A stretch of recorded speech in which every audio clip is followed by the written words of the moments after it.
Hello, everyone. Welcome to In the Shed Live. Happy Thursday. Hope everyone's having a fantastic day. It is 1:09 p.m. We are on Eastern Standard Time. We're live from New York. We've got Giveton Gelin and Dayna Stevens, an open discourse about composition and improvisation. Saxophonist Dayna Stevens today joining In the Shed Live for a live interview, and you guys get to see it first. Hello, Twitch. Hello, YouTube. Everybody watching, make sure you're dropping comments. Say what's up. We'd love to have you in the Discord as well.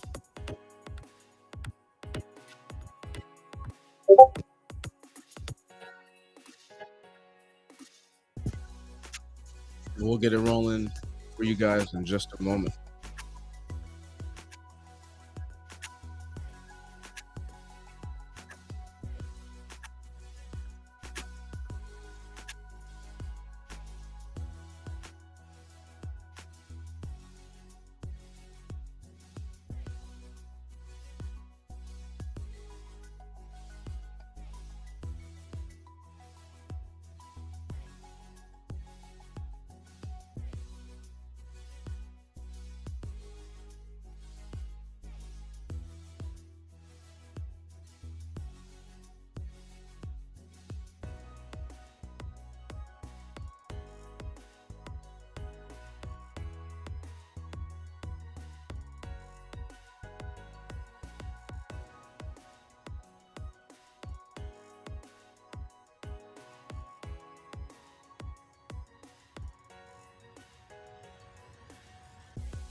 Everybody, welcome to Live. Again, we have Giveton Gelin and Dayna Stevens, open discourse about composition and improvisation. If you guys are joining us from home, we thank you for choosing us to listen to today.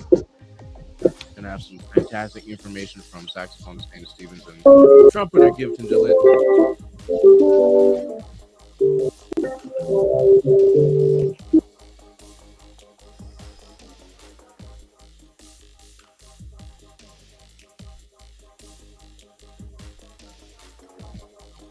And if you're joining us for the first time, let us know where you're watching from.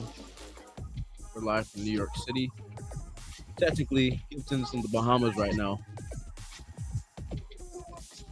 but we're doing this interview live. We got everybody ready to roll and ready to get some good information. If you guys have a pen and paper nearby, I definitely recommend getting that. Take some notes and let's have some fun.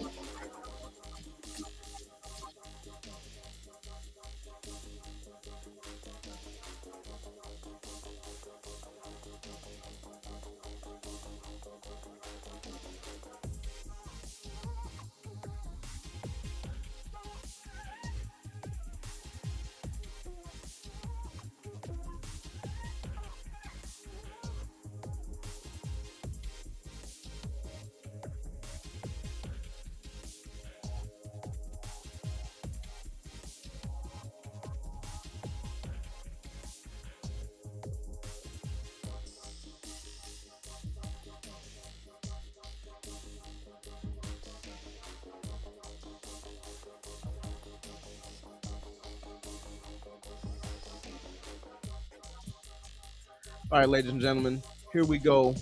Giveton Gelin and Dayna Stevens, open discourse about composition and improvisation. Hope you guys enjoy. Definitely take some notes. And here we go.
Actually, Cam, can you start that over again? Because Mike.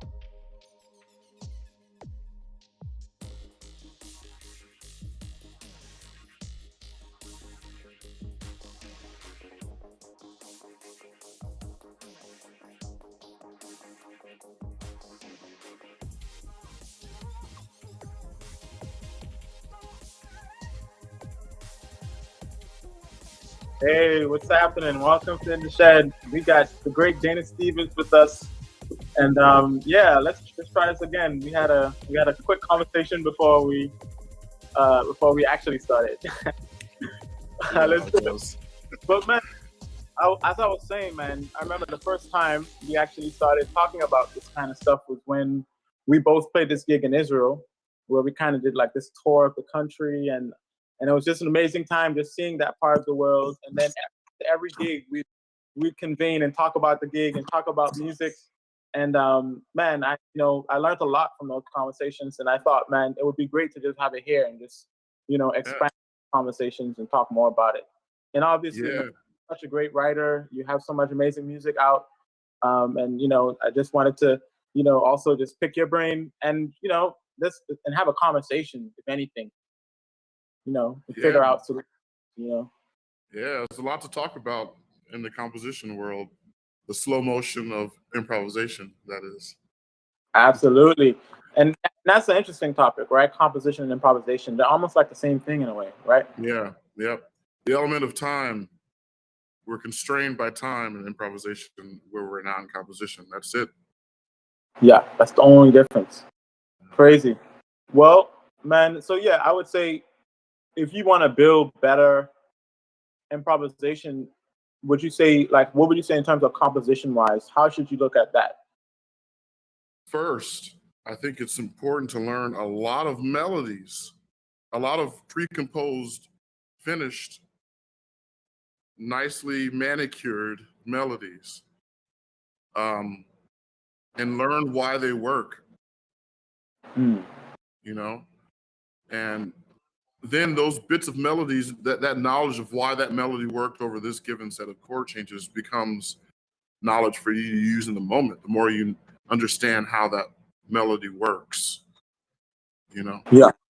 So that was first. I mean, this is something I learned from Hal Crook. I mean, obviously he learned from other people as well, but that was a big one for me. I remember him the day he told us, you know, learning melodies is learning how to improvise as well. Mm. Mm. And do you think that that helps with maybe accessing that information a little quicker? Because we are constrained by time. Yeah, yeah. You Mm. know, thinking of I don't know, any song really. Like I'm just thinking of Blue Bossa comes to mind. The melody starts on a fifth, right? Mm-hmm. It goes from the fifth up to the fifth above the root, and then it comes down to the, down to the root from the fifth. I mean, that kind of idea, that's just looking at it melodically. The rhythm is also what gives that melody its character. So you could take that same 5 to 5 down to 1 and put a new rhythm on it, and it's over different chord changes, and it's all yours. It may not even be recognizable as Blue Bossa, right? Yes. Could be red up tempo swing, right, or Right. whatever. Completely different vibe. So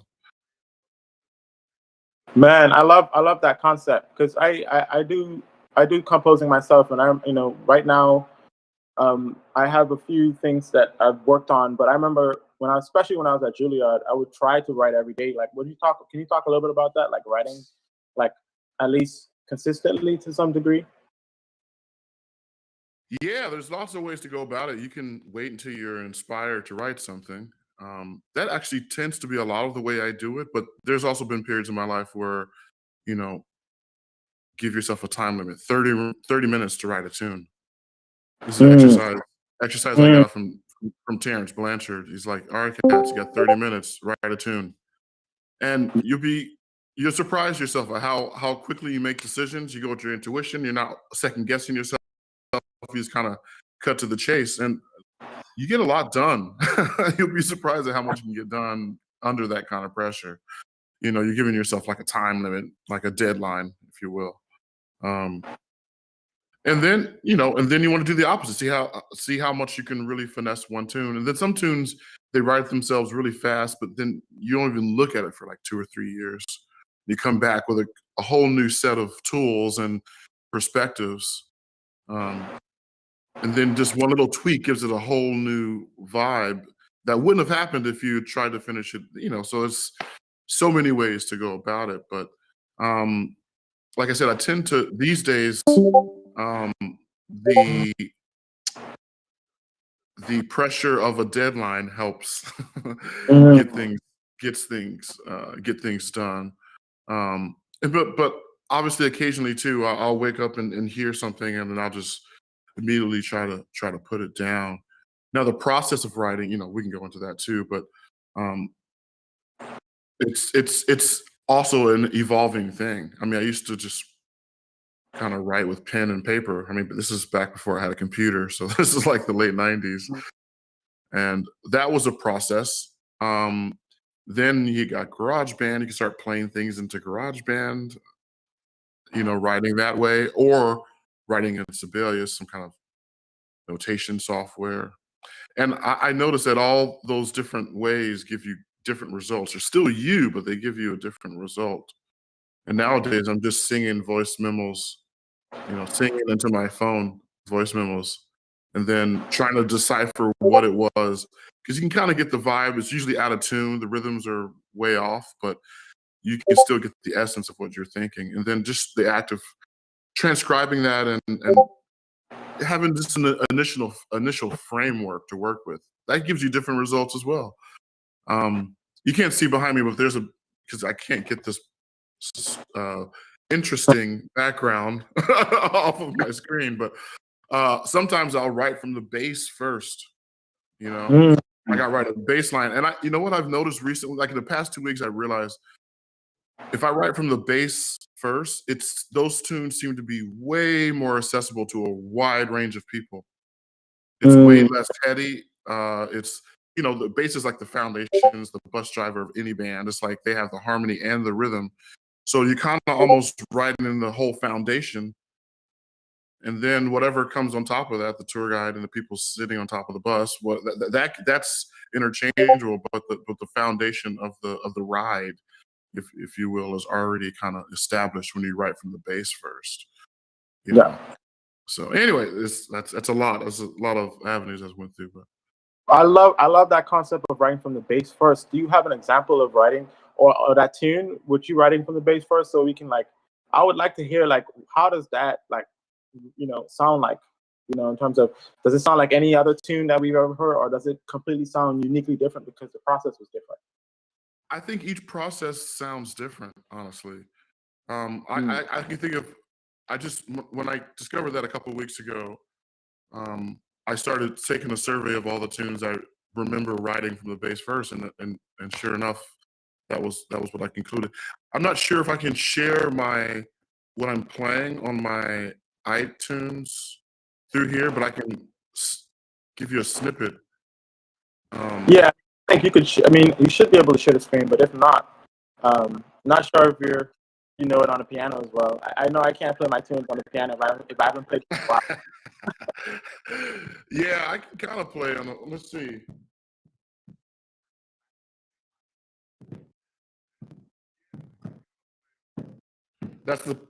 Sorry, I can't talk and play at the same time. That was the line that came first, the bass line, right?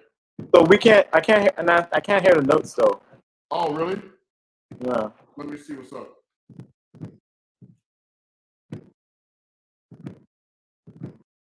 Is that helping at all? Yeah, I guess it might be me. Can anybody else hear the notes?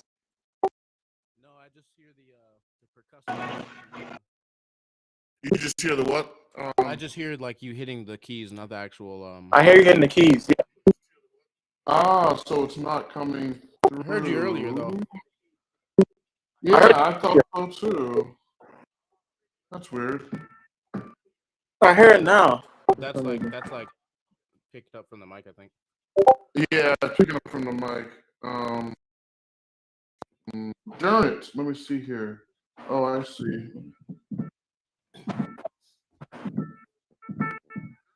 I hear you now. Better? Yeah. That's better, yeah. Do you hear that? Not really. Yeah, I got Yeah. So, wow. I don't know why this is not working. You can hear this, okay? If I can hear the mic.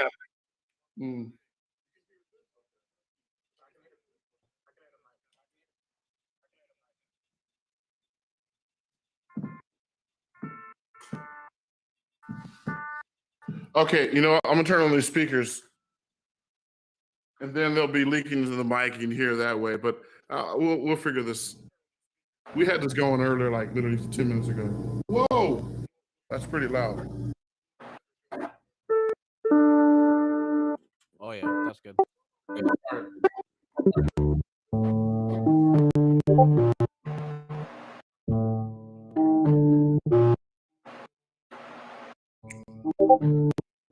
So that's how the song goes, right? Let me see if I can play this. And then here's the actual song.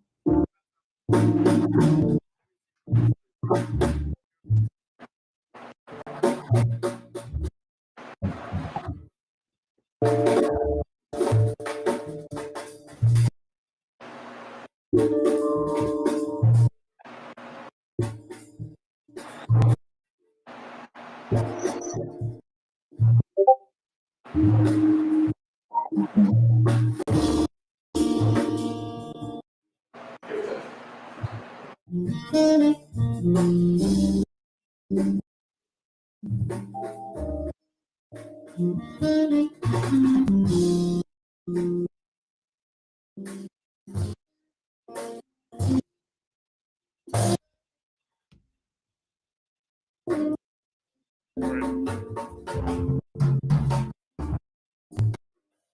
goes on like that, but so that started with the bass first.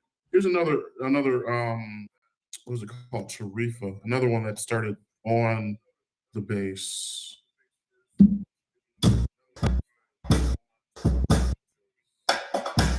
Actually, let's hear this one.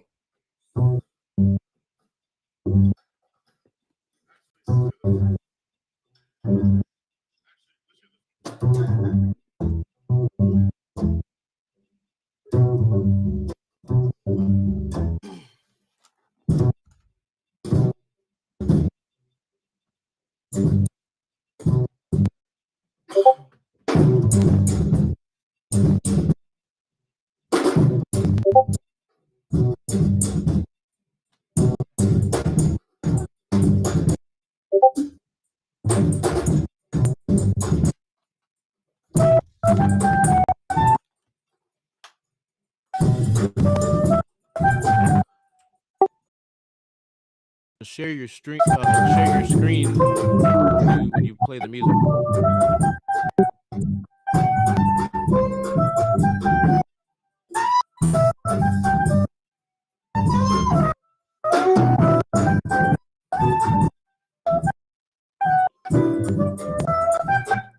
So yeah, you get the idea. There's a whole host of tunes. Dayna, you might be able to, if you share your screen, you might be able to get the audio through that way. I don't know if you're playing it like from like a off computer device, but if you're playing it from your computer, if you just share your screen with the music, that might work.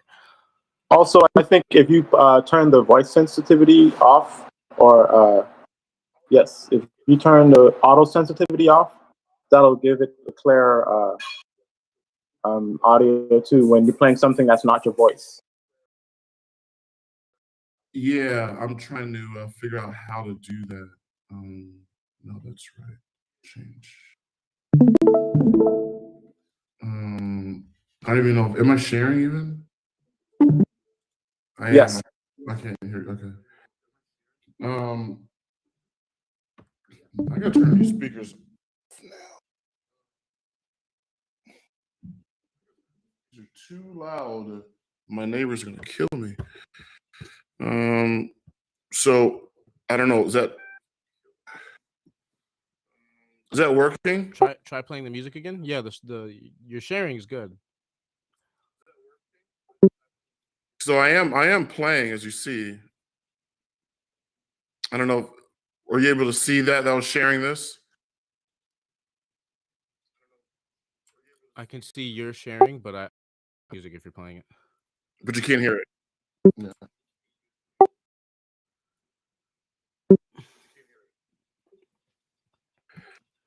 Yeah, It's all good. We just had it too. But we'll figure this. Yeah. Keep Oh, well, really? for now, Oh, really? What do you say?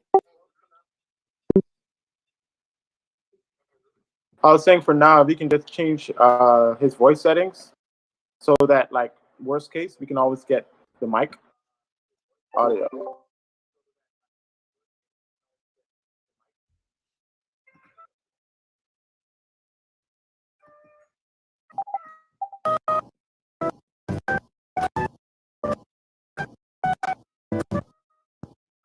Turn that switch off.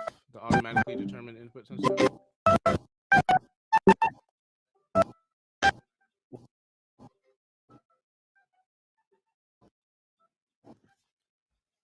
Turn auto sensitivity off.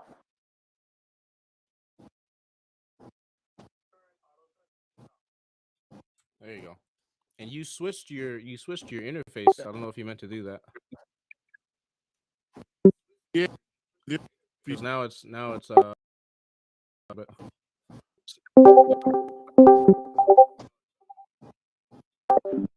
I'm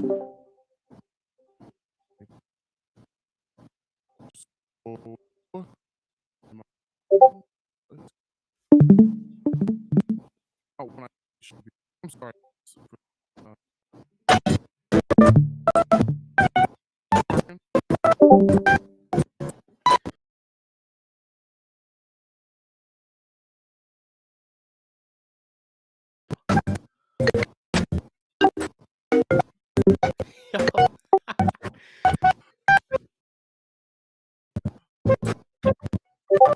Here, I'm gonna send him. I think the sharing the screen it keeps skipping. It's like No, really choppy. It's when he. So I think it's better when we just get it from your mic. I think also he changed his input device in his settings. That kind of one. As soon as he did that, it started rubber banding. Yeah, I think sometimes that happens to Harmony Cloud too when I did it. So I mean, it might be a screen sharing thing. Let me get. So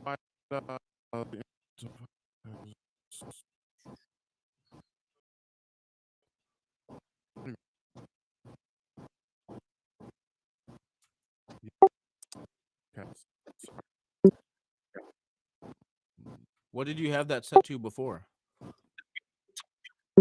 I don't. Maybe my phone input is very strange for that. Back.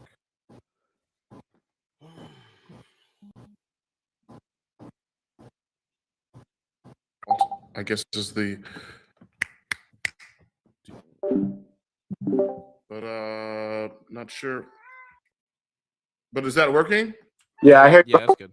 a lot clearer now. Just your voice. So just stick with this for now. All right. Cool.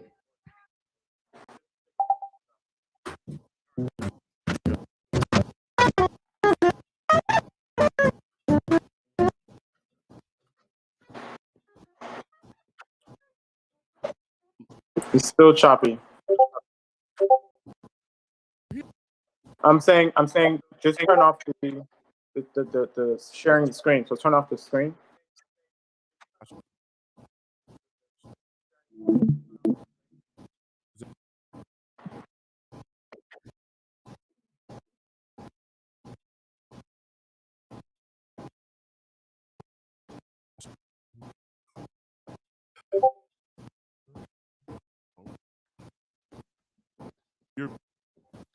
Your mic settings have to go. Can you back say to- something now? Your mic settings have to call.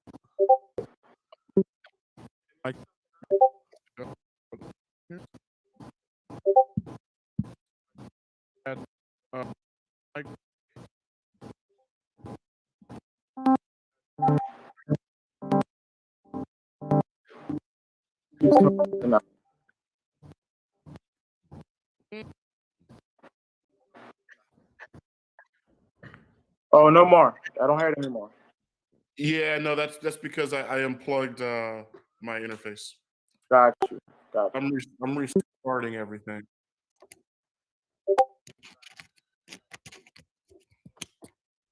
Well, Hey, maybe it's like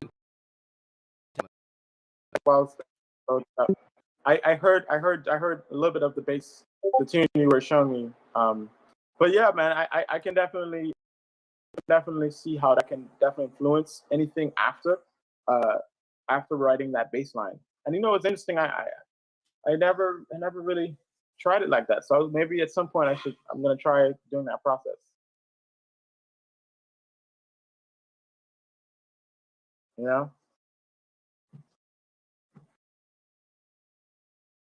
Can you hear me? he might have lost his whole audio. You said I see. building up I from the see. bass. Say that again. Hello, can you hear me now? Can you hear me now?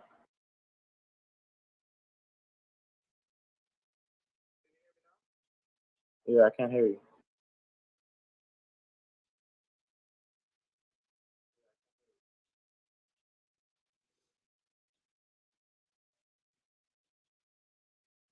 It might have to do with the input device. whenever he whenever he changed it.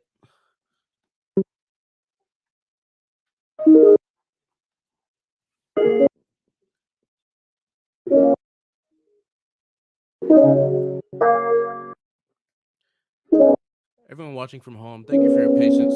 Just having some technical issues on our end, but Not yet. we'll get it together. Yeah, I should be cool now. There we Oh, go. I hear you now. Beautiful. Yeah, I'm on my computer now. I'm just going through the microphone on my computer. Oh, So I couldn't get. I don't know what's. I have literally no idea what's happening here. But my keyboard is through my speakers. At least you can kind of hear it through that way. But yeah, I'm not fine. sure. That's fine. That's fine. Because I remember Yeah. last time you were playing your Yeah. piano. Yeah, it worked. Can you hear me? Yeah. Cool. All right. But as I was saying, in terms of camera, can you mute your mic? I think it was echo. I'm sorry. No, I'm just talking to Cam from to mute his mic. But as I was saying that writing from the bass and starting that process that way, I never, written anything in that way, and I'm like, I gotta try that sometime. And, Yeah. No. Yeah, man. I'm all about, because when you write in one way, you get kind of, you start to typecast yourself. You know, you start to your songs start to sound predictable, right? But if you write from all these different perspectives, like maybe one perspective is take those changes, like do what Bird did and all the cats from that generation, take the existing changes and write a new melody on it, right? That's one way, right? And then do the reverse, take an existing melody and give it a new underpinning, a new, completely new harmony. And then contrafact that new harmony, and then you have a new song altogether, right? I love. Yeah. So then start a tune just writing the harmony all the way through to the end. Just the harmony, nothing, no melody, nothing. And you're kind of already writing the bass line and the harmony at the same time, but you just don't have a melody yet, right? So then you write a melody on that second, right?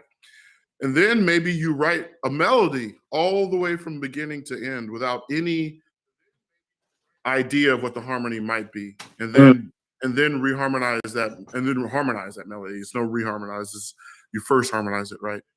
And there's 1,000 different ways to harmonize that melody that you write, and it's a real quick way to find your taste in an exercise like that, because you're really just searching all the possibilities and really going by intuition and using your ear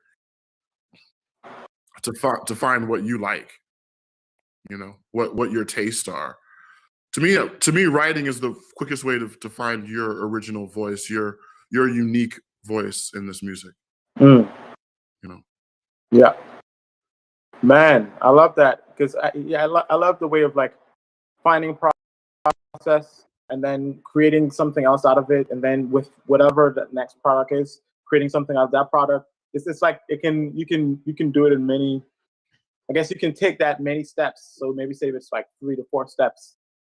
From the fourth version, you have something completely different than what you had in the beginning, and technically all 4 versions could probably be a different, a different tune itself too. All could probably be a part of a suite.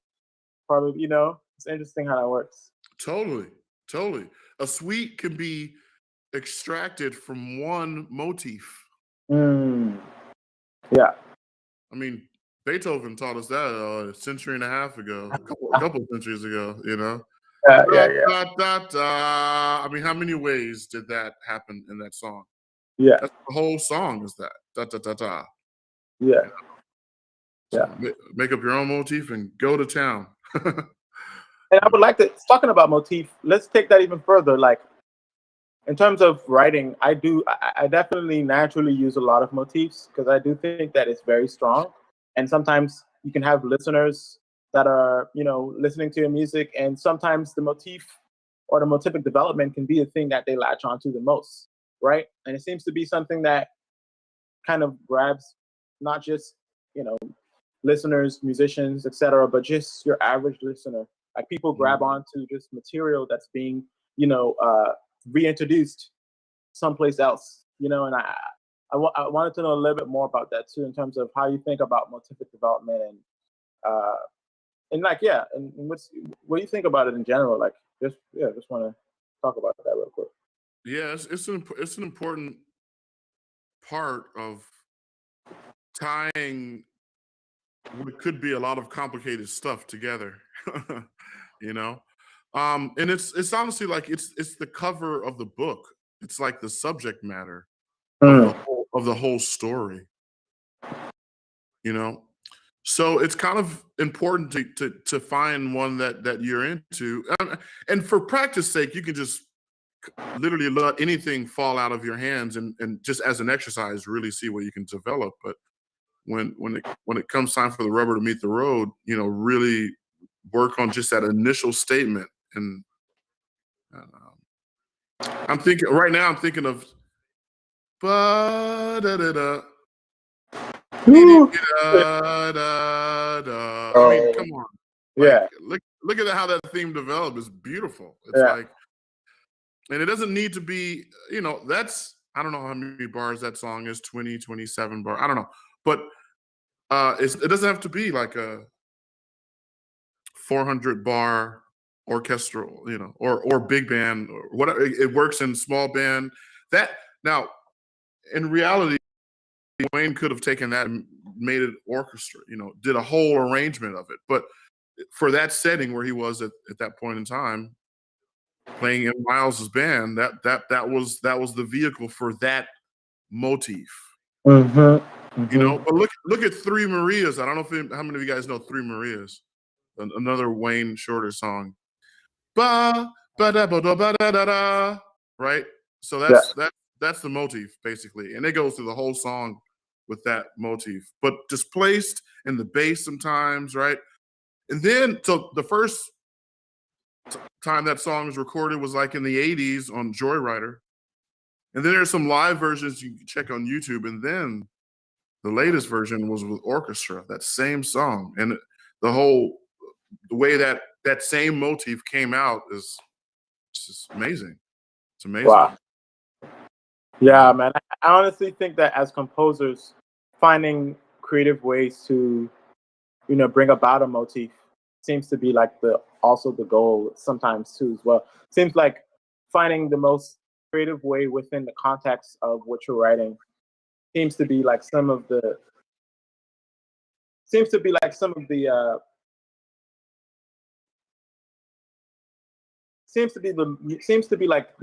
key to creating something that can be good or great.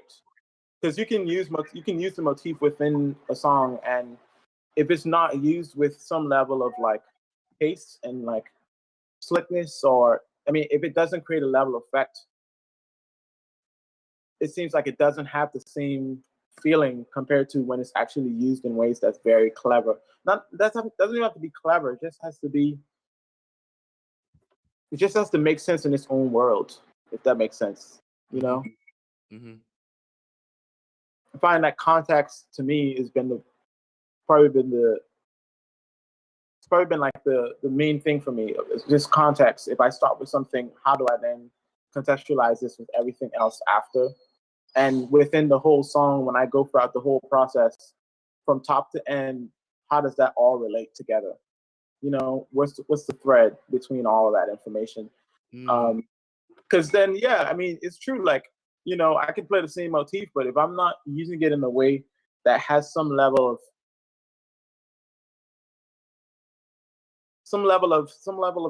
connective tissue that creates some level of captivation through the material being played another time. Like, and honestly, that's why I don't even want to explain. I don't even want to get into detail on how that would work, because it's really based off of each instance. Like each tune, each material can possibly lead you to somewhere. And it's up to you as the person that's creating it in the moment to find those materials that will actually bring out the most in terms of the listening experience. So when I think about that, sometimes I'm like, it's interesting how it's just one thing, like motivated development, just one like tool that we can use, but how is it? Why is it so strong? And you find it in all music, and yeah, man, it's really interesting, really interesting. And the thing is, you find it in all creativity, honestly. I mean, Mm, right now I'm thinking of Porsche. mm, You look at a Porsche, I don't know, 911 from 1968, and you look at a Porsche from 2022, there's a theme that goes all the way from 1968 to right now, mm. right? Not all car companies, unfortunately, do that, but but Yeah, that's a way that themes rear their heads in other parts of our life, you know.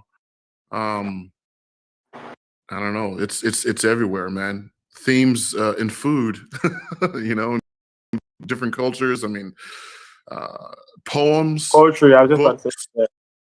Yeah. So it's now, but there's also through composed. There's songs where melodies there is no theme. Those work as well. Not they don't tend to be as accessible, but sometimes the context, as you were saying earlier, can make something like that very accessible as well.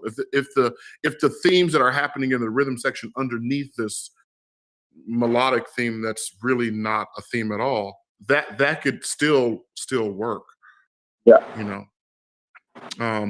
It's just so then it becomes, where is the theme? Mm. Is the theme in the drums only and everybody else is kind of going nuts?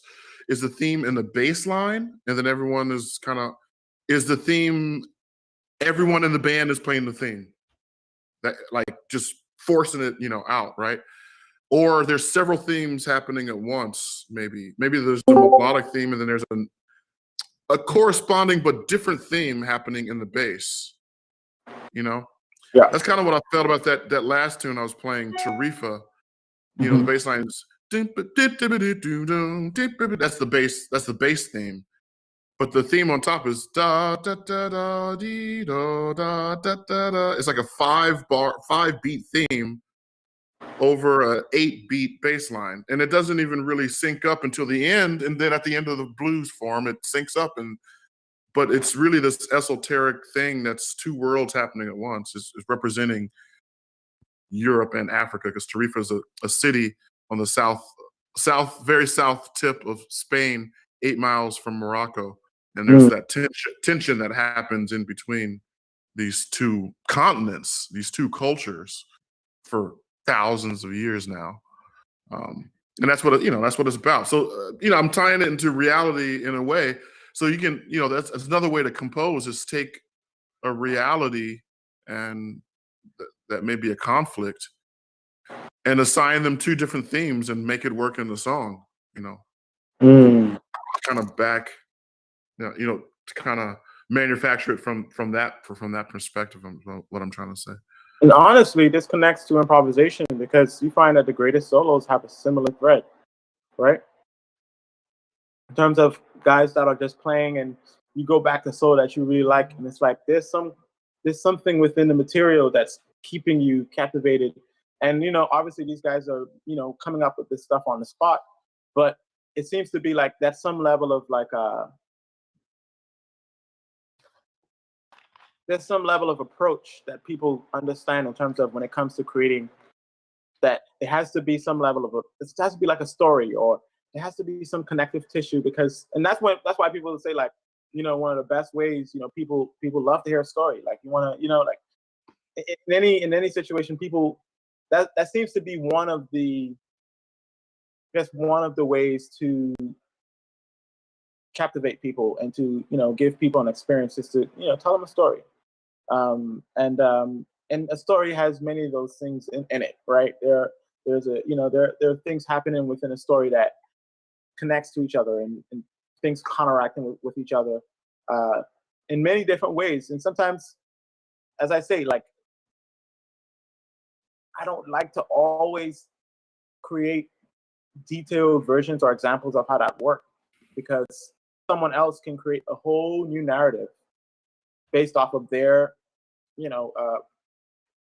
perception of the world. Like, you know what I mean? Like, it's like, that's how it works sometimes. There's no rule to how to write, right? There's no rule. And that's kind of like where it comes down to in terms of people that are interested in composing, because I do think it's something that anybody can access as long as you spend the time with it.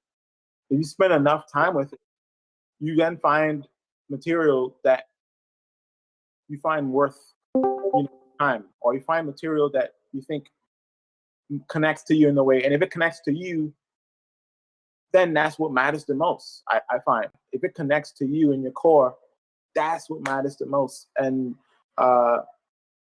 what's interesting is, I think we can go to another topic. I mean, not another topic. This is connected to this in terms of Reed. When I had the interview with Eric Reed, he was talking about his tunes, and he's talking about how, like, he really doesn't think about theory too much, and he really just goes for how things sound. And like, that's a big thing. Like, how something just sounds should be probably the most important thing, because I do think that's how you do get to the nuance. Because like, he was playing this tune, and I was showing you it before we started this call, where he played this chord. It was like a F minor 11, but then there's a sharp 5, and with the 11 there's the E flat 7. So the E flat in the F minor is rubbing with the minor major, which is the E. So I was like, what's that chord? I was like, what's that chord? You know, it really hit me a certain way, and I was like, what's that chord, right? And then so he's like, oh man, I don't even know if there's even a way to explain this chord, but it makes sense to me. It made sense to me in terms of, oh yeah, like, sometimes what sounds the best to me, there's no like, sometimes it hasn't been really like documented, or like, sometimes what sounds the best is just what sounds the best to you. And sometimes theory should never be theory should never gauge what you do input into your writing or not. Yeah, totally. Yeah, I write in those approaches, like melody first, harmony first, because I don't want to be boxed in by. Those are more intuitive ways for me to create. Yeah. And at the end of it's got to be, if it's going to be natural and true to you, I think it's got to be more intuitive than heady, than thinking about what it is. Oh, would this be cool? No. What are you feeling? You want to go by what you're feeling, not about what you're thinking. Yeah. That leads me. That's interesting what you're saying about the chords and like, you don't even know how to describe it. I think those. I mean, you could put it in the box like F minor 11, sort of, or yeah. You could say 11 with the sharp 5, right? And that's how he basically broke it down to me. F minor with the F minor major, F minor 11, but it's an F minor major. But also the E flat rubbing with the E, and then so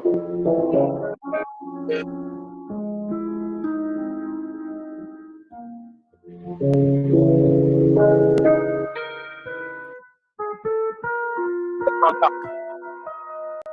So B flat is on. B flat's on top. Yeah. So F minor 11, B flat on top.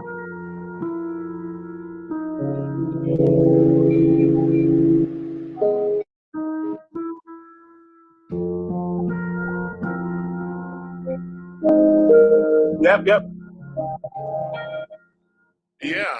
So in situations like that, I would, if you really want that particular sound, I know a lot of composers who only write voicings and the melody, and I find that really difficult to actually improvise over, like, confidently, because I just don't see that a lot. I mean, I usually go through it and write, like, give me the available 7 notes or 8 notes, depending on what scale it is, and then I'll improvise around it. But it's hard because we play horn. We don't usually see a bunch of notes at once, so it becomes like it kind of stuns me when I see a chord voicing only to improvise over. Yeah. But as a composer, I think it makes a lot of sense. I mean, so your piano player or your guitar player are going to be used to seeing stuff like that. So it makes sense if you're really feeling something like that to put it in the chord, put it in the chart. I mean, in the chart. you know, and that's where, Yeah. in terms of some of the things that we've talked about, but in terms of just in the shed, like where I talk about sequences more than just Mhm. like set set scales that we always or that we're told to learn, which we obviously always are supposed to learn. We need to know our major, we need to know our minors, we need to know our augmented.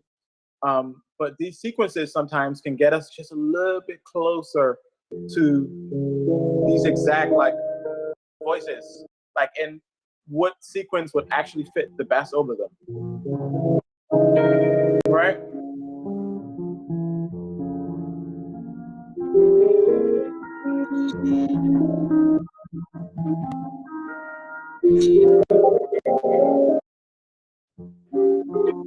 Yeah.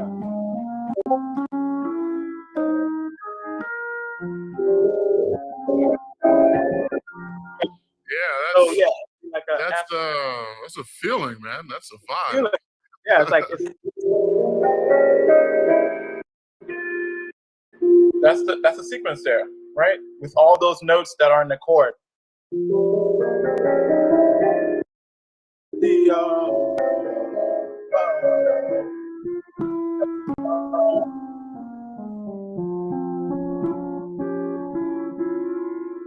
right, and Yeah. if I want to talk about that, I'm like the other way, do we are the other way, the other way.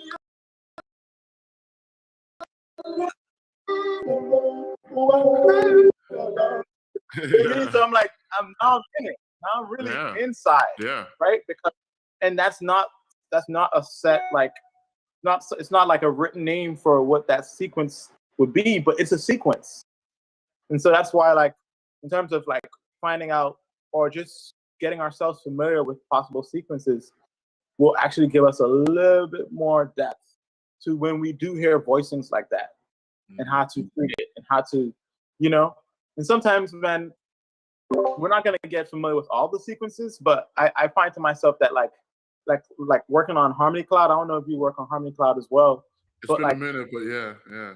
but man, like working on those type of apps, I find that if a piano player plays something, I can then interpret it differently because I'm thinking of he might be playing this. If he's playing this, I'm thinking, okay, I have these options based on the voicing itself. And even though if the chord is written a certain way, the way he's voicing it, I can get deeper into the voicing. I can get deeper into those, those actual notes. And so that's when I'm really locked in with who's ever playing. So I'm like, yeah. Hey, real quick, guys. I Yeah. love that chord actually. Man. Blown away when I heard that chord. Dana, can you check your text real quick? It's Yeah, kind of like Cam? a harmonic Yeah. minor sound too, but it's Yeah, right. It's kind of harmonic minor, but the way you voice it, it's Yeah. it's really with that 4 emphasized gives you a Yeah, different it's vibe. a little different. Yeah. Were you gonna say, Cam? Yeah, check your text real quick, Dana. Yeah. But yeah, man, I think that's the place where I'm trying to get to in terms of hearing obviously the bass note and like the bass note relationship between the voicing that piano player is playing, and then also at the same time connecting with the drummer is playing in terms of the way it feels. So that way it then becomes a little. I'm like connecting with the band just a little bit deeper. I'm connecting with the band at a level where I can really converse. Yeah. Any Yeah, I ideas mean, like that? yeah, going ahead. I don't want to stop you from what you were about to say though. I'm asking you after you say what you're gonna say. Yeah, I was gonna say the context of how these sounds are transmitted to a band and an audience further beyond that. The rhythmic setting the rhythmic canvas that you put these sounds in, you know, that's important. I mean, it really, that's another, Viewers at home, are welcome. you eating a pumpkin pie in Antarctica, or are you eating it on the beach in Jamaica? Also, viewers at home, if you guys see that QR code in the bottom Same, right-hand same corner, click that out. thing, way different vibe, you know? Yeah.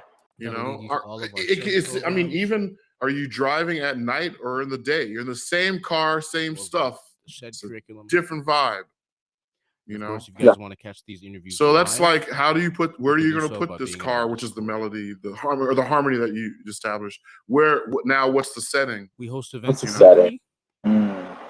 What's the setting? What's the rhythmic setting? They range from live interviews. Yeah. Are we in a such as hurry? this, Are we calm? You know, what's or harmony the other? breakdown, such like that. Because that sound on an up tempo swing is going to be very different than that sound on a ballad, or that sound in a 5/4 groove with only like hand percussions and no cymbals. You know, like just just imagine all these different settings that it could be in. Only that sound on banjo and upright bass only. You know, you're gonna get something unique there. Yeah. So that's getting the sound. That's half of it. You know, I think that the cool thing is not to stifle yourself in terms of settings that you make available to yourself. Right? Like see how many different ways you can write with that sound, and maybe that becomes the suite. Is that sound? That's the starting point for a suite of music, for a whole album, even. You know, because there's 1,000 different ways to display that sound, and maybe maybe that sound appears in an up-tempo song in the bridge only. You know, you never know. It's so many so many ways to go about it. Yeah, what were you gonna say? I'm curious what you were gonna say earlier. I was gonna say. I mean, I'm glad I didn't. I'm glad I had you finish that thought, because that's a great way to think of it. The setting, man. The setting, like that changes. It recontextualizes everything in a similar way not in a similar way, but the bass also recontextualizes everything too. Because if we change the bass on that sound, Woo! Yeah. right? Totally. Like it goes another place, right? So we can also experiment with that with just the same sound. But then I was gonna continue to say like other examples of sounds that cannot really be connected to academia, or like I guess scales that we've all learned and know of. Sounds that kind of just are their own thing. You got me? So like I'm trying to find examples of sounds that can be its own thing. Like, I mean, maybe I also have like some tunes where I did do some similar thing where it just sounds good, but there wasn't really a way to really like say it in a way, or like to say, oh, it's this chord plus this chord. Technically you can find a way to make some logic out of it, but it will be so like unconventional in terms of the way it looks, right? So I'm interested in that type of stuff. I'm interested in some of those like exotic sounds, like the ones that you don't really come across as much, but they do sound pleasant and they do sound, approachable, Well, check this out. I would. This is reminding me of. I started checking out. Some of you guys may be familiar with Kenny Beats. He's a producer. Okay. Like in the hip hop world, like I'm pretty sure a couple of cats here might know who he is. Anyway, was it him or was it? It may have been Alchemist, Al the Chemist. It may have been one of those two. Actually, I'm not thinking it might have been Alchemist. He puts like under like really low in the mix, like sounds of like, I don't know, traffic or something, or some random, like just nothing to do with music sound underneath just to create a vibe, and it's you almost don't hear it, but you feel it. You feel that you're in a space somewhere else. This is kind of production tip kind of stuff, but But there's no reason that can't be added to what we're doing in an acoustic world. I mean, we make records as well, right? So it's yeah. I mean, ambient sounds. Yeah, I don't know, man. I'm a baby when it comes to this, honestly, because I've been so much of my life has been in the dealing with how to create a song, a situation for a band. Thinking a lot more about the what of the harmony and the rhythm and the setting and all that stuff, more than bringing in other sounds that are not as tonal or rhythmic based, if you will. I feel that's what you're aiming at, but I'm not. Maybe you can clarify that for me. Oh, I mean, I that's great that we also get to hear that tip as well in terms of how you be creative with just natural sounds. And I was talking about also just the sounds like what Eric Reed was talking about, like say for instance a chord, like like oh, gotcha. Yeah, like a chord that is like it's not usually heard as much, like just something that is a little bit unconventional in terms of its construction, maybe the voicing, perhaps like anything. I'm just trying to find other examples of sounds in terms of when it comes to music that we don't necessarily have like a way of documenting it and saying, oh, this is this sound, this is this sound. But for some reason, it still sounds good. It sounds pleasant. It sounds, it's useful to what we're trying to do musically. And sometimes it could be because within the context of everything, this is the chord that should be here, right? Mm-hmm. So yeah, I was talking about that too, like just about chords that you find that can be that sounds so good, but there's no like documentation of like what this chord actually is. And if you were to write it down, like it would probably look a little bit different and look a little unconventional. Yeah. It sounds good, and I'm looking for other examples of chords like that. And sometimes it can be like a chord where you emit a voice, right? And that becomes a certain sound that maybe is not played as much, or probably, but it still is like a beautiful find, Yeah. There's this song I wrote called "Common Occurrence" or "Common Ancestors," rather. It's on this record with Tal Gamlieli. You can find it on iTunes. And there's a chord in there just like that. Let's see.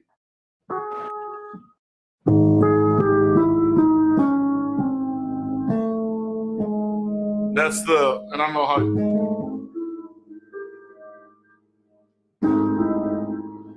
I don't know, but it I'm sorry, I keep thinking this mic is on, but it's not on. It's only featured at the only way I could fit it in, or I have to remember how I wrote that tune. Yeah, so that tune, I wrote the melody first from beginning to end, and then that melody came. Wow. I don't know what happened to my screen, but that's weird. Perhaps the video? Huh. Oh, is it trying to? Oh, it's trying to do it here. What the hell? This is my phone. I don't know why it connected to my phone all of a sudden. Anyway. That's so random. Let me try this again. All right, there we go. Anyway, the melody at the end. Are you guys still there? I'm here. Oh, okay. Look like you froze, maybe. Yeah, my camera is actually a little funny, but let me open and off. There we go. We're all having camera technical issues. Anyway, the way the melody, what I heard at the end was just. I just heard that as the melody, and I was not going to change it. I was not going to budge from that melody.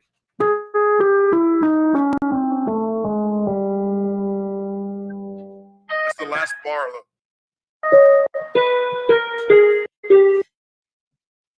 Say that again? So starting from A flat.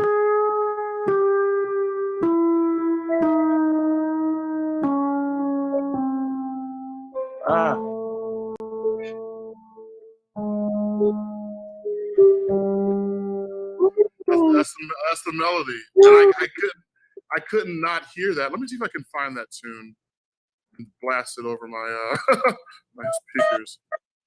Common, there it is.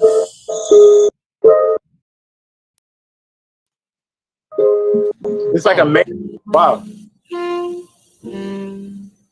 Actually, maybe it's possible if I share screen, I could probably just share the sound. Right? That sounded good to me just now, though. Oh, you heard that? Yeah. Oh, weird. Let me let's try this.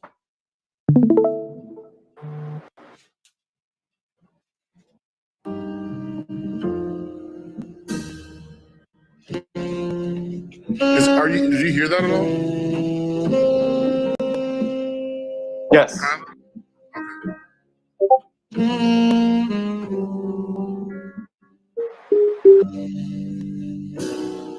some reason, I can't hear it very well, but sorry. As long as you can hear it.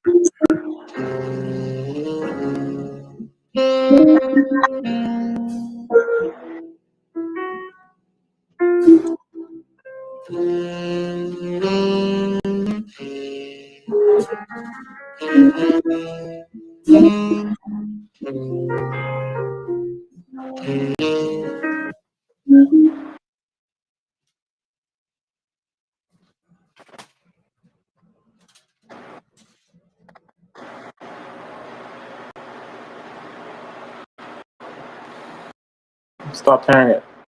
Oh, stop playing? Yeah, I didn't hear it anymore. No. Okay. I know what happened.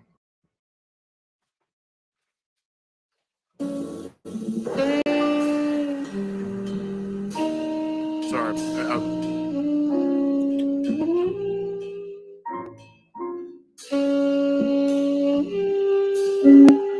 So then it just it stops, it slows down to nothing, kind of go free.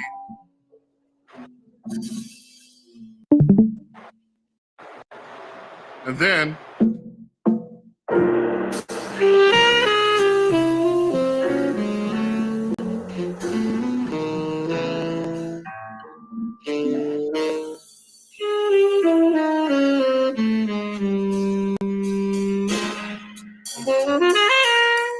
so, you know what I mean? I had to stick it in there somehow. So for me, when I'm looking at this is how I would analyze this, right?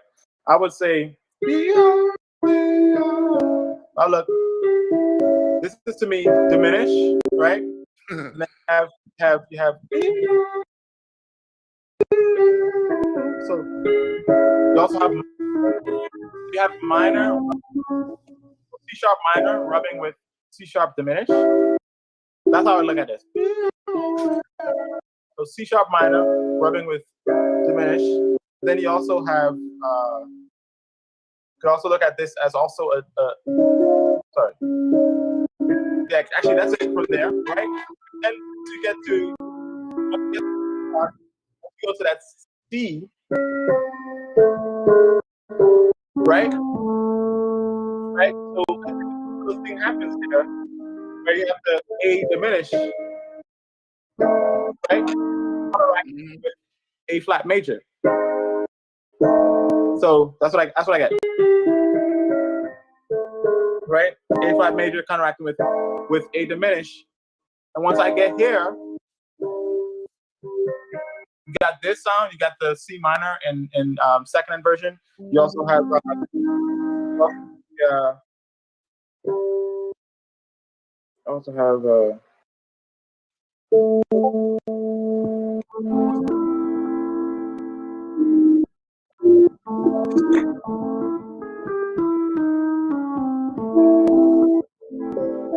A minor in there too. Minor or C major triad. Yeah. That's killing, bro. Like you have like this bunch of like sounds happening all at once with that one line. It's just the G that once you have that last note, it's like you can't, it's like a lot of sounds at once, like maybe 4 or 5 sounds at once. Well, see, and see, the explanation to me represents the song. Like we all have a common ancestor. We're all the same thing. That song is about us being the same human. We're all at least 50th cousins. We're all like from the same ancestor. So this is supposed to be a melody and a song that represents us all as a species. Wow. You know? So that's so killing, bro. That's the hope anyway. I don't know if it came across, but no, man. That's like I have a tune where I'm like I have this thing where I say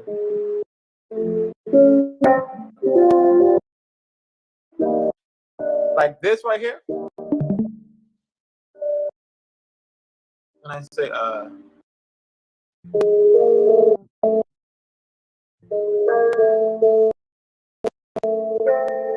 like right? Then I have this thing where I say it's the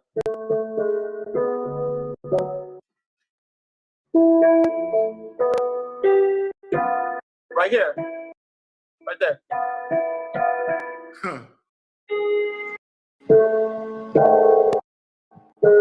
Right? So like there's a bunch of like melodic things that are going on that's then counteracting with what the set harmony would be. But because I'm adding the melodic phrase, it's then creating some level of duality. Which is what I also see in your thing just now. It's like and man, that's what I'm saying. It's like sometimes you can't just get out everything and just having these set harmony. You know what I mean? Like sometimes you need more than that to explain what you're trying to say. And so counteracting with something as well creates that like it can be either or, which is something that I love so much within music as a compositional tool. I just love counteracting things because then it creates not an ambiguity, but it creates two ways to feel something. Yeah. Yeah. Yeah. Yeah. Yeah, man. Yeah, brother. Man, I think we need to write something together at some point. Let's do it. Man. Sure. Cut to the chase. Absolutely, brother. Man. I'm curious if anyone in here listening has a question or something that maybe could steer us off. I don't know if that's allowed, but I don't know. I'm really open discourse. Yeah. Anybody, feel free. Just unmute yourself. Oh, I didn't realize I was still sharing. Bad. Yeah, if anyone has questions, now's a great time. Even the people who are on other lives as well. Oh, one more time, George. Not George. No. You're good. You're good. Go on. I was just repeat that.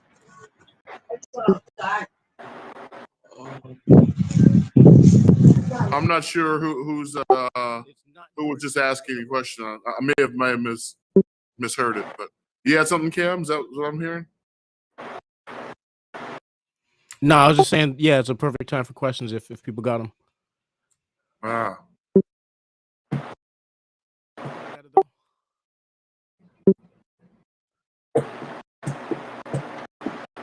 All right. Well, we've left them with no questions.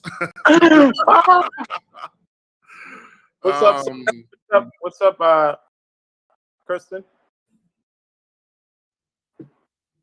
Yeah. Let's see. We covered a lot, man. Wow. I'm curious. I mean, there's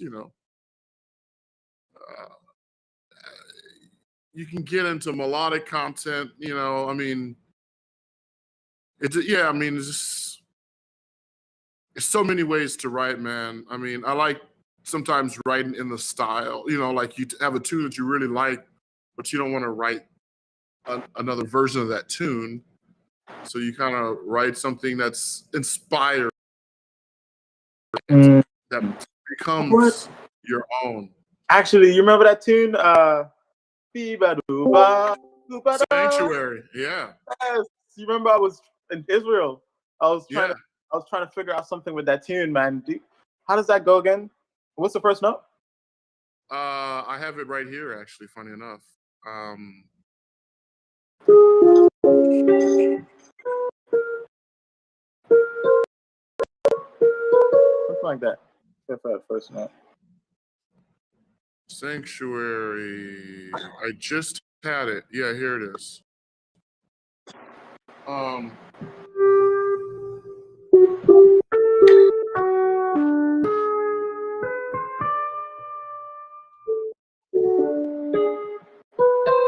Yeah, so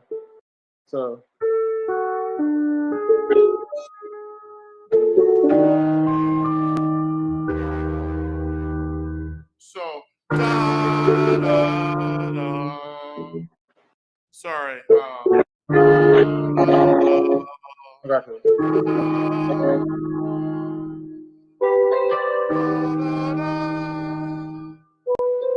right? So the way this chord shape, the way this thing has it written out is first chord is D over B flat. Yeah.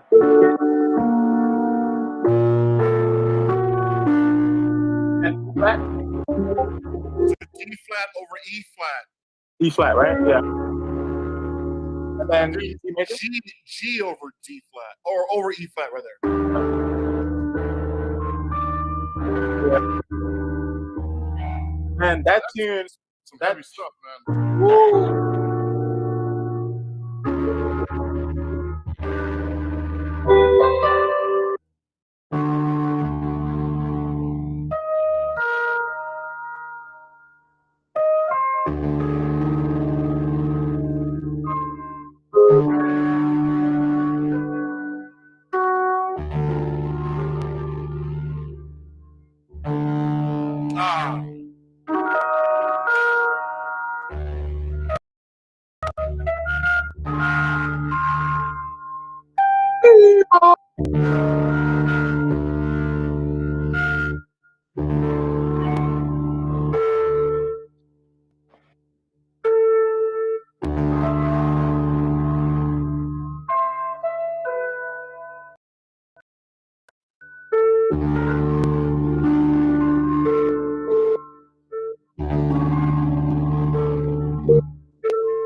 Wayne. It's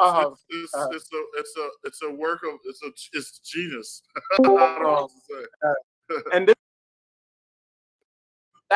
this was a question that not Judge Benson had on one of the questions section of In the Shed, because he was asking how to utilize polychords. Right, and, right. Yeah, and this is literally a perfect example of like just Wayne, man, like the way he utilized the sounds and counteract with the bass notes, right? Because this right here, man, it's just a perfect example. And I remember when you were saying how this inspires you. Oh, yeah. Perfect.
all over predominantly the same bass note, right? Yeah, melody. And the feelings that you can feel throughout that, it's like I didn't miss it. I didn't miss the fact that like the bass note wasn't changing because what was going on top was so was so moving because it's developing. The material is developing, and that's that's like the perfect example of like how to utilize those flash chords like that way. It's like, man, Wayne, man, and that's why I think if anything, you look at a lot of the modern like compositions now today, like we're heavily influenced by that style of writing. Heavily, Big time, man. heavily. Big time. I mean, you could take. I swear, you could take any 4 bars of a Wayne song and make a whole album out of them. You can make a whole tune of it, a whole world in itself, just out of 4 bars of any Wayne song. I don't know. Yeah. Because yeah, man. So, and with Israel, I was working on a tune based off of that beginning section. And right now, it's not coming to me exactly what I'd written, but I have it recorded my voice memo somewhere. Yeah, awesome. But like, yeah, it's like sometimes that's also a great way to write too, is to find inspiration from other strong material that you really like. Yeah. Like right now, I know that I hear some people. Well, I don't want to say I'm motivated by what's hot and what's not, but I heard someone in the pop world say that the next big thing to really kind of take over is like reggaeton. Interesting. Yeah, that's what I said. I heard Charlamagne the God say that actually. If anyone knows who that is, maybe he's completely wrong. I have no idea. But it definitely has me thinking, wow, how can I take that rhythmic world and write something around it? Yeah. It's like, look what Miles, Wayne, Herbie, Chick, a lot of these cats did when the instrumentation changed in music, like when electricity became more a part of it. They still created their thing. I mean, Weather Report came about, Headhunters. Now, I remember long before probably a lot of you guys were even born, I remember there being an article out there saying, this is how Miles Davis destroyed modern jazz. And they listed all these players that I just named and how Miles ruined those cats. I beg to differ. I beg to differ. Whoever wrote that article, if you're around still. But, man, from this perspective, I hope that person can realize how groundbreaking and inspirational and influential that time period was on what we are living right now. Because it's interesting. I read the autobiography by Miles, and he also said that he saw that the future of music would be something similar. I don't know if he said reggaeton, but he definitely said the music from the islands, like dancehall. Like, interesting. So maybe you can go and check that out too and see if you can match this. Because this guy, funny that she even said Miles in that same breath. Because he talked about it. Yeah. Wow. Yeah, man. Listen, there's always going to be cats who are just there's not anything that's for everyone. You know what I mean? There's not any single thing that's for oxygen. Sorry, oxygen. Besides oxygen, like in terms of creation of human beings, there's not one creation of a human that's for everybody. Yes. So I'm glad that person had the power to voice his opinion, which was probably the same of a lot of folks. But I know for my grandfather, who at that time was older than this gentleman who wrote that article, was into all periods of Miles. And he had videos of Miles in the 80s, and that was the Miles that I knew first, before any of the older stuff. So this is like late 80s, early 90s when I discovered Miles, and it was that period that he was currently making at that point, that got me. And then years later, I was like, wow, Birth of the Cool? I was like, same human? I was like flabbergasted. And the kind of blue, and I'm like, And then it hit me like, oh, okay, this is why everyone knows who Miles Davis is. Yeah. Because he didn't stay in 1949 with Birth of the Cool. He was a product of his surroundings from beginning to end. And he didn't only surround himself with, sorry, cats, but heady jazz musicians. You know, he lived world. He lived the life. You know, and actually, reminds me of something very important. I'll never forget Wayne Shorter. I probably have it on a mini disc right here behind me because I've been going through my mini disc of when Wayne was teaching us at the Monk Institute, now called Herbie Hancock Institute. I should clarify. He said he said it simply just like this: 4 words. No life, no music. And I was like, because at that point I was very like geeky. Oh, what is this? You know, very, very into geeking out 100% on what we're talking about, really, and not living life. Not going to the beach when I lived in LA, for Christ's sake. Like, come on, man. What's wrong with you? Like, you live in LA. Yeah. Like, what's wrong with you? You know? Like, what's going to be the inspiration for all this heady stuff and these tools that you're learning? You gotta live life so you have something to write about. You know? And Miles clearly lived life, although he was a famous person like all of his whole life. But he lived life. I think we know that.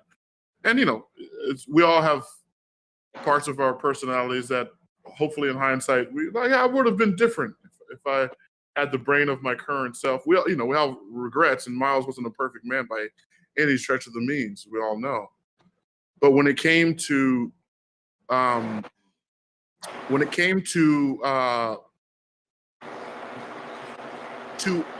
choosing what he allowed in his life to then in turn affect his music, he was open. It was an open book. It came through in his music. You know? So yeah. Now don't get me wrong. There's room for all types, but that type is very tends to move and influence music beyond where it may lie in that exact moment, right? So there are those who keep the flame of what was, and there's absolutely nothing wrong with that. And there are those who naturally move things forward, who can't stay still, who are a natural reflection of their surroundings. You know, a natural reflection of their surroundings on a broad level, not just on a micro level in their jazz world, but a broad level. You know. So, anyway, I'm sorry. I feel like I'm preaching at this point, but no, that's exactly what we need to hear. Exactly what we need to hear. Man, can't keep. I can go on forever, man, talking about music. To be honest. Yeah, man. As we have and should keep doing. So yeah, this needs to be a regular. It needs to be a regular talk. Talking about some real music things, and perhaps just talking about things that interest us in terms of music and interesting ideas that sometimes you won't really get in terms of. I have conversations with a lot of people, but I find that in terms of just music itself and just things that are interesting that are worth talking about. I think that I end up having those conversations with you a lot, and we end up getting to some places. So yeah, man. Well, it's all connected at the end of the day. I mean, we're all of us here, especially, are really focused on the art and the music and how to create it and bring yourself into it. But the ourself that we're bringing into it is influenced by everything ourself is in, which is the world. Exactly. Man, just want to say thank you so much, man. Thank you so much for coming and having this conversation with with everybody that's here and people that will also get a chance to see this. So yeah, man. More, man. Many more. Yeah. Good to see you in here, Sam. I hope to make some music with you soon, brother. Yeah, man. Oh, I can't hear you. I hear you saying something, but check 1 2. Oh, Can you hear me? Yeah, I can't hear him either. barely heard a little something in like All right. You're a 50 little low, Sam. decibels. Is this better? Yeah, Or- there you go. All right. Yeah. Yeah, man. Keeper of the flame. All Yeah, man. Cool. Well, Giveton, right. man. We have to cross-pollinate in the same room at some point. Exactly. We're gonna do something April 27th, possibly, right? Oh, that's right. So, to the next one. To the next one. Solid. Awesome. Great stuff, guys. All right, Thanks. Kat. Thank you, Dana. Thank you, Thanks, Giveton. Kyle. Cam. Thanks for keeping this. Thanks. Thanks, everybody. Thanks, rolling. Leslie. Thanks, Kyle. Thanks. Yeah, thanks, Leslie. Nice to meet you. Fantastic. And ladies and gentlemen, that is going to be a wrap on that. You have been listening to In the Shed.live. That was just Dana Stevens and our host Giveton Gelin running a beautiful panel. A lot of useful stuff and fun topics in there to check out. And of course, we'll have the recordings available for those of you who can access it, of course. And all. Y'all will see it. Y'all see it. But that was fantastic. We're gonna leave you off with that. Of course, keep it open for a couple minutes if anyone has any questions online on the YouTube or Twitch streams. We'd love to answer them. But the best way to get any question answered is to be in the shed with us. So hope to see you there.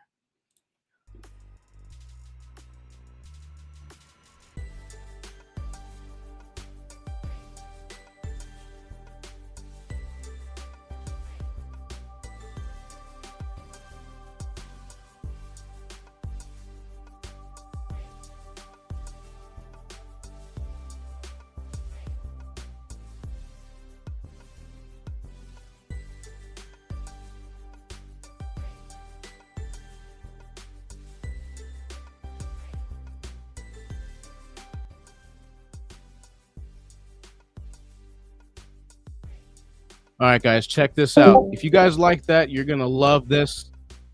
Of course, you guys just saw him, Giveton Gelin. He's going to be running a harmony cloud exercise and a warm-up tomorrow morning, actually every morning at 10 a.m.